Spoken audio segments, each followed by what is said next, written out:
UP में अगले साल होने वाले विधानसभा चुनाव को लेकर सियासी सरगर्मियां तेज हैं। कल मुख्यमंत्री योगी आदित्यनाथ ने डिप्टी सीएम केशव प्रसाद मौर्य के घर जाकर मुलाकात की। 4.5 साल में पहली बार योगी आदित्यनाथ का केशव प्रसाद मौर्य के घर जाना बड़ी घटना माना जा रहा है। इस मुलाकात के बाद बीजेपी दफ्तर में बड़ी बैठक हुई। इस बैठक में योगी कैबिनेट के बड़े मंत्रियों के साथ संगठन के दिग्गज भी शामिल हुए। बीजेपी के महासचिव अरुण सिंह ने कहा है कि यूपी में योगी आदित्यनाथ ही सीएम का चेहरा होंगे। उन्होंने कहा कि सीएम पद पर योगी आदित्यनाथ के अलावा किसी और चेहरे का सवाल ही नहीं। योगी अभी यूपी के सीएम हैं और आगे भी रहेंगे। अरुण सिंह का यह बयान ऐसे वक्त में आया है जब यूपी में सीएम के चेहरे को लेकर तमाम अटकलें चल रही हैं। बीते दिनों डिप्टी सीएम केशव प्रसाद मौर्य ने कहा कि मुख्यमंत्री का चेहरा कौन होगा ये केंद्रीय नेतृत्व तय करेगा। इसके बाद योगी सरकार में मंत्री स्वामी प्रसाद मौर्य ने भी ऐसा ही बयान दिया था। चेहरा क्या योगी आदित्यनाथ ही होंगे? बिल्कुल होंगे। योगी जी के नेतृत्व में अच्छा काम हुआ, किसानों के लिए, गरीबों के लिए, मजदूरों के लिए अच्छा काम हुआ। कानून व्यवस्था बहुत अच्छी है वहाँ पे। और जो सपा बसपा के समय जंगल राज था, आज देखिए योगी जी के नेतृत्व में देश का सबसे बड़ा राज्य उत्तर प्रदेश है। बिल्कुल कानून व्यवस्था ठीक है। वो हमारे मुख्यमंत्री हैं, मुख्यमंत्री। एनसीपी अध्यक्ष शरद पवार के घर विपक्षी नेताओं की बैठक हुई। बैठक के बाद एनसीपी नेता माजिद मेमन ने तीसरे मोर्चे की तैयारी की चर्चाओं को खारिज कर दिया। उन्होंने ये भी साफ किया कि बैठक शरद पवार ने नहीं बल्कि यशवंत सिन्हा ने बुलाई थी। राष्ट्रीय मंच की बैठक में बेरोजगारी, महंगाई जैसी समस्याओं पर चर्चा हुई। साथ ही इन मुद्दों को लेकर केंद्र के खिलाफ एकजुट होने का ऐलान किया गया। राष्ट्र मंच की बैठक पवार के घर होने के ऐलान के बाद से ही तीसरा मोर्चा तैयार होने के कयास लगाए जा रहे थे। ये राष्ट्रमंच की सभा एंटी बीजेपी पॉलिटिकल पार्टीज को इकट्ठा करने के लिए शरद पवार जी ने बुलवाई। ऐसी कोई बात नहीं है। सबसे पहले तो मैं ये कहना चाहूँगा कि ये सभा शरद पवार साहब के मकान पर हुई है, लेकिन ये शरद पवार साहब ने नहीं बुलवाई है। पहली बात, ये सभा राष्ट्रमंच के प्रमुख हमारे यशवंत सिन्हा जी की तरफ से बुलाई गई थी और हम सब जो राष्ट्रमंच के फाउंडिंग मेंबर्स हैं या कार्यकर्ता हैं, हम लोगों ने सब सहयोग के साथ इस सभा का आयोजन किया। कल प्रधानमंत्री नरेंद्र मोदी के साथ जम्मू कश्मीर के नेताओं की बैठक में गुपकार गठबंधन की पार्टियां भी शामिल होंगी। बैठक से पहले जम्मू कश्मीर की पूर्व मुख्यमंत्री महबूबा मुफ्ती ने फिर पाकिस्तान का जिक्र कर नया विवाद छेड़ दिया। महबूबा मुफ्ती ने कहा कि जम्मू कश्मीर को लेकर पाकिस्तान से भी बातचीत होनी चाहिए। हालांकि नेशनल कॉन्फ्रेंस के अध्यक्ष फारूक अब्दुल्ला और गुपकार गठबंधन के अन्य नेताओं ने कहा कि वो पीएम मोदी से जम्मू कश्मीर से जुड़े सभी मुद्दों पर चर्चा करेंगे। खिते में अमन लाना है, न सिर्फ जम्मू कश्मीर या हमारे मुल्क के अंदर बल्कि पूरे खिते में। तो इसके बगैर कोई चारा नहीं है। क्लियर कर दिया, नो कॉम्प्रोमाइज ऑन दैट। और डायलॉग की बात, हमसे डायलॉग कर रहे हैं। हम कहते हैं कि ये दोहा जाके तालिबान से डायलॉग कर रहे हैं। आपने सुना होगा हमारी गवर्नमेंट। तो जम्मू कश्मीर में डायलॉग करे और सबके साथ करे और पाकिस्तान के साथ भी करे रेजोल्यूशन के लिए। पंजाब कांग्रेस की अंदरूनी कलह सुलझती नहीं दिख रही है। दिल्ली पहुंचे कैप्टन अमरिंदर सिंह पार्टी की कमेटी के सामने पेश हुए और खुलकर अपनी बातें रखी। सूत्रों के मुताबिक कैप्टन अमरिंदर सिंह ने साफ कर दिया है कि वो नवजोत सिंह सिद्धू को डिप्टी सीएम या प्रदेश अध्यक्ष बनाए जाने के लिए तैयार नहीं है।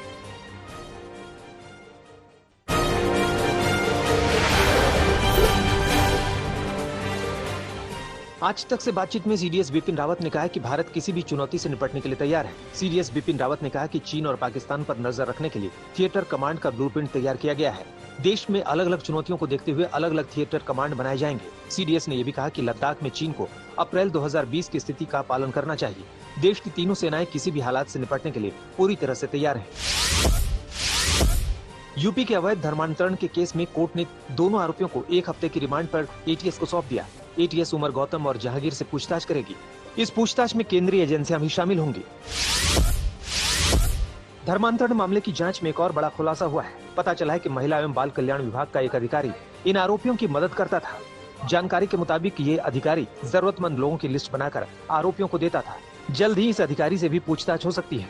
जांच एजेंसियों को ये भी पता लगा है कि धर्म परिवर्तन के मामले में एक नहीं बल्कि 2 संगठनों की भूमिका है, जिन्हें कतर से भी पैसे मिलने के सबूत मिले हैं। केंद्रीय मंत्रिमंडल में विस्तार की चर्चाओं के बीच बिहार के मुख्यमंत्री नीतीश कुमार दिल्ली में हैं। ऐसे में इस बात की अटकलें तेज है कि जेडीयू भी केंद्रीय मंत्रिमंडल में शामिल हो सकती है। उधर नीतीश कुमार इस दौरे को निजी बता रहे हैं। नीतीश ने कहा है कि आंख के इलाज के लिए वो दिल्ली आए हैं। हालांकि पार्टी के राष्ट्रीय अध्यक्ष आरसीपी सिंह ने बयान दिया कि जेडीयू मोदी सरकार में शामिल होने को तैयार है। देश में कोरोना के डेल्टा प्लस वेरिएंट के मरीज मिलने के बाद स्वास्थ्य मंत्रालय अलर्ट पर है।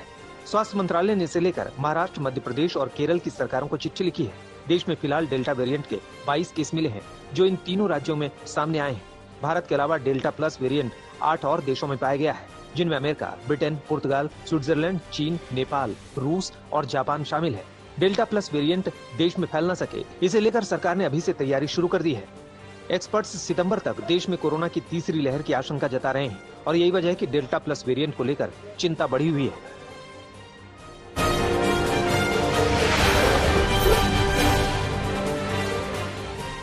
उत्तर प्रदेश में बारिश कहर बनकर बरस रही है। तस्वीरें देखिए, ये तस्वीरें उत्तर प्रदेश के लखीमपुर खीरी की है। जहां तक नजर जा रही है, जल प्रलय नजर आ रहा है।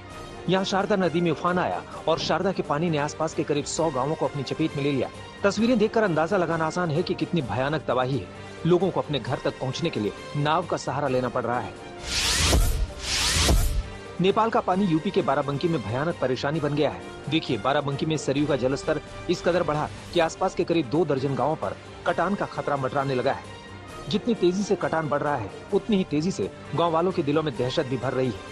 यह वजह है कि लोग बाढ़ के डर से पलायन कर रहे हैं। पश्चिम बंगाल के पश्चिमी मिदनापुर में बाढ़ ने तबाही मचा दी है। तस्वीरें देखिए, गांव किस कदर बाढ़ की भेंट चढ़ गए हैं। गलियों में नाव चल रही है। लोगों को एक जगह से दूसरी जगह जाने के लिए नाव का सहारा लेना पड़ रहा है। हालात किस कदर बिगड़े हैं, उसकी तस्वीरें आपके सामने हैं। यहाँ शीलाबाती और झूमी नदी ने कहर बरपा दिया है। झूमी नदी में उफान के चलते यहाँ आसपास के कई लकड़ी के पुल बह गए हैं। बिहार में लगातार हो रही मूसलाधार बरसात ने जीवन पर गंभीर संकट खड़ा कर दिया है। देखिए, ये पटना के दियारा की तस्वीरें हैं। गंगा नदी में लगातार बढ़ते जलस्तर के कारण पटना के दियारा इलाके के कई गाँवों का संपर्क जिला मुख्यालय से टूट गया है। गंगा में हो रही जल वृद्धि के चलते जिला प्रशासन ने पीपा पुल को बंद कर दिया है, जिसके कारण अब दियारा के इलाकों में रहने वाले लोगों को पटना ले जाने के लिए केवल नाव का सहारा बचा है। इसी तरह नाव में चढ़कर ये लोग नदी पार करते हैं। क्रेन से लोगों की जिंदगी बचाने की ये तस्वीरें किसी को भी हैरान कर सकती है। ये तस्वीरें बद्रीनाथ राष्ट्रीय राजमार्ग 58 पर बद्रीनाथ के पास पंचनगंगा नाले की है। बेहिसाब बरसात से नाले में इतना तेज उफान आया कि रास्ता पूरी तरह से ध्वस्त हो गया और पांडुकेश्वर के आराध्य देव घंटाकर्ण देवता को लेकर बद्रीनाथ धाम की ओर जा रहे श्रद्धालु फंस गए। आखिरकार इन श्रद्धालुओं को क्रेन मंगवाकर सुरक्षित रास्ता पार कराया गया।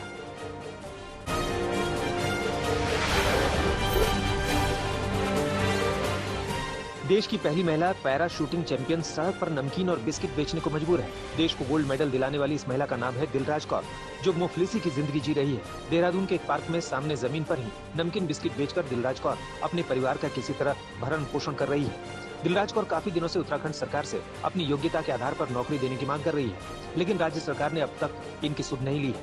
आर्थिक तंगी की वजह से दिलराज कौर और उनकी माँ नमकीन बेचने का काम कर रही है। हमारे पास पैसा नहीं होता बिल्कुल भी अपनी जीवन यापन करने के लिए। अब सरकार कहती है आत्मनिर्भर बनिए। अब जब मैं आत्मनिर्भर बनने की कोशिश कर रही हूँ तो सबको लगता है कि पता नहीं क्यों कर रही है। तो मुझे तो अपना जीवन यापन करना ही है ना। सरकार गवर्नमेंट का कोई सपोर्ट नहीं रहा है खेल के। देखिए, और स्टेट्स में है, हमारे स्टेट में एक स्ट्रॉन्गर स्पोर्ट्स पॉलिसी शायद अभी तक बनी नहीं। अगर बनी होती तो मुझे आज यहाँ रोड साइड पे काम ना करना पड़ता। मथुरा में वैक्सीन लगाने पहुंची टीम पर कुछ उपद्रवियों ने हमला कर दिया, जिसमें कई स्वास्थ्य कर्मियों को गंभीर चोटें आई हैं। मामला कोतवाली थाना क्षेत्र के महोली रोड का है। जानकारी के मुताबिक यहाँ वैक्सीनेशन कैंप लगा था, जहाँ वैक्सीन को लेकर कुछ लोगों में विवाद हो रहा था। उसी विवाद को सुलझाने की बात जब स्वास्थ्य कर्मियों ने कही, तो उपद्रवियों ने स्वास्थ्य कर्मियों पर ही हमला बोल दिया। पुलिस ने अज्ञात लोगों के खिलाफ मामला दर्ज कर लिया है। बिहार के आरा में अपराधी बेलगाम है, उन्हें किसी तरह का कोई खौफ नहीं है। इसी घड़ी में बाइक सवार बदमाशों ने ऑटो से जा रही एक बुजुर्ग महिला के सिर में गोली मारकर उसकी हत्या कर दी। मामला भोजपुर के मुफस्सिल थाना क्षेत्र का है। यहाँ बखरिया गांव के पास बाइक सवार बदमाशों ने महिला को गोली मारी। महिला की हत्या किस लिए की गई, इस सवाल का जवाब अभी पुलिस के पास भी नहीं है। पुलिस मामले की तहकीकात में जुट गई है।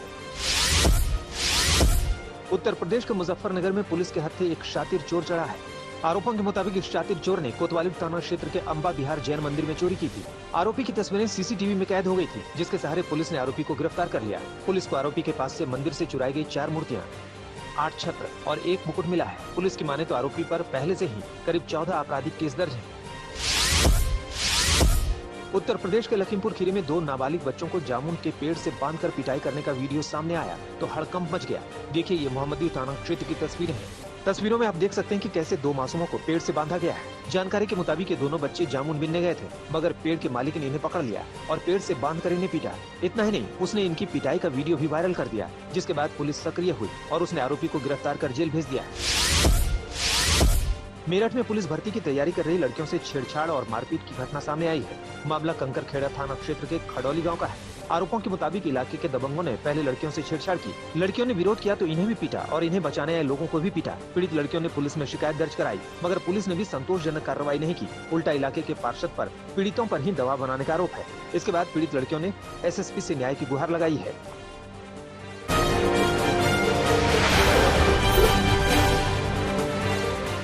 आईसीसी वर्ल्ड टेस्ट चैंपियनशिप मुकाबले का 5वें दिन का खेल खत्म हो गया है, लेकिन बारिश के खलल की वजह से रिजर्व डे पर आज होगा मैच का फैसला। 5वें दिन भारत दूसरी पारी में 2 विकेट खोकर 64 रन बना लिए हैं। कप्तान कोहली 8 और पुजारा 12 रन बनाकर क्रीज पर डटे हैं। शुभमन गिल और रोहित शर्मा को टीम सऊदी ने सस्ते में समेट दिया। भारत ने दूसरी पारी के आधार पर 32 रनों की बढ़त बना ली है। भारत की तरफ से मोहम्मद शमी और ईशांत शर्मा ने शानदार गेंदबाजी की। शमी ने 76 रन देकर 4 विकेट अपनी झोली में डाले, तो ईशांत ने 3 बल्लेबाजों को पवेलियन का रास्ता दिखाया।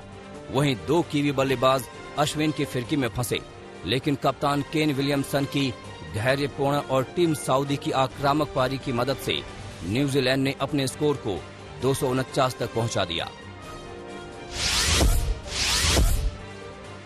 आईसीसी वर्ल्ड टेस्ट चैंपियनशिप के फाइनल में न्यूजीलैंड के खिलाफ पहली पारी में भारत के तेज गेंदबाज मोहम्मद शमी ने शानदार प्रदर्शन करते हुए इतिहास रच दिया। शमी आईसीसी फाइनल में भारत के लिए 4 विकेट लेने वाले पहले गेंदबाज बन गए।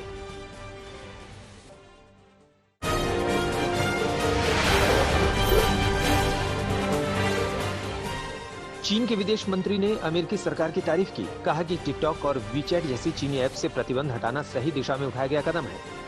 इसी महीने बाइडेन सरकार ने ट्रंप सरकार के फैसले को पलट दिया है। बता दें कि अमेरिका में टिकटॉक के 10 करोड़ से ज्यादा उपभोक्ता हैं। पिछले साल ट्रंप सरकार ने सभी चीनी ऐप्स को बैन कर दिया था।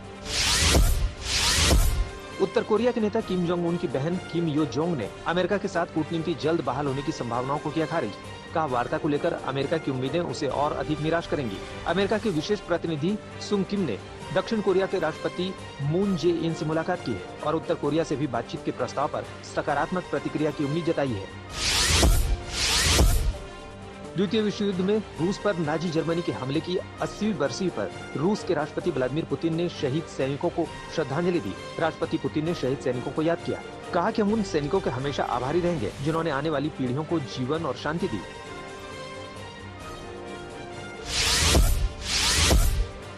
स्पेन के प्रधानमंत्री सांचेज ने जेल में बंद कैटलन नेताओं को क्षमा करने के लिए कैबिनेट की बैठक की। उन्होंने कहा कि कैबिनेट उन 9 अलगाववादी कैटलन नेताओं को जल्द जेल से रिहा करने को मंजूरी देगा और उन सभी नेताओं को जेल से रिहा कर दिया जाएगा। इन नेताओं को 2017 में जनमत संग्रह करने पर सजा सुनाई गई थी, लेकिन इस फैसले का वहां की विपक्षी पार्टियों ने विरोध किया है। दुनिया भर से कोरोना महामारी को हराने में मदद करेगा अमेरिका। अमेरिका ने 5.5 करोड़ कोविड वैक्सीन आवंटित करने की अपनी योजना का ऐलान किया, जिसमें 1 करोड़ 60 लाख टीके भारत और बांग्लादेश जैसे एशियाई देशों को दिए जाएंगे। बता दें कि अमेरिका द्वारा दुनिया को मुहैया कराई जा रही वैक्सीन की ये दूसरी खेप होगी।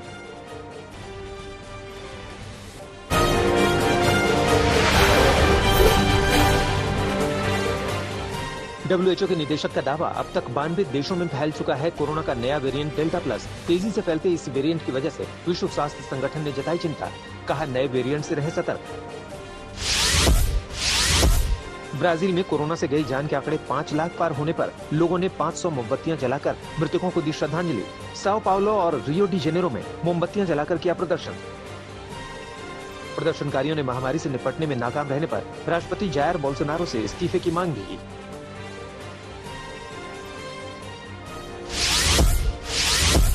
दुनिया में कोरोना के मामले 17 करोड़ 96 लाख के पार। अब तक 38 लाख 90 हजार से ज्यादा लोगों की महामारी से गई जान। 16 करोड़ 43 लाख से ज्यादा लोग कोरोना को हराकर हुए ठीक। करीब 40 दिन बाद गाजा और इजराइल के बीच एक बार फिर शुरू हुआ कारोबार। इजरायली सेना और हमास के बीच हुए युद्ध के बाद सभी कारोबार निलंबित कर दिए गए थे। इजराइल की नई सरकार की अनुमति देने के बाद दोनों देशों में शुरू हो पाया कारोबार।